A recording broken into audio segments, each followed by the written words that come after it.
Guys, tips o sa pagtatanim kung paano maging maging maganda ang pananim. Yung ano lang pala, yung ilagay mo ang magandang fertilizer, yung asukal and baking soda, paghaluin mo, then yan maganda pampabunga at pampabulaklak.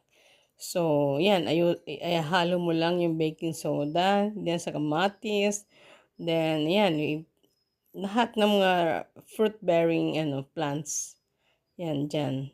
So, mas maganda pala talaga 'yan, brown sugar and baking soda, 4 gallons of baking soda. So, mix niyo lang 'yan for 15 days 'yan, o ganyan. So, napakaganda pagtanim. Lalo sa mga panahon ngayon kailangan magtanim tayo, matuto tayo paano magtanim ng mga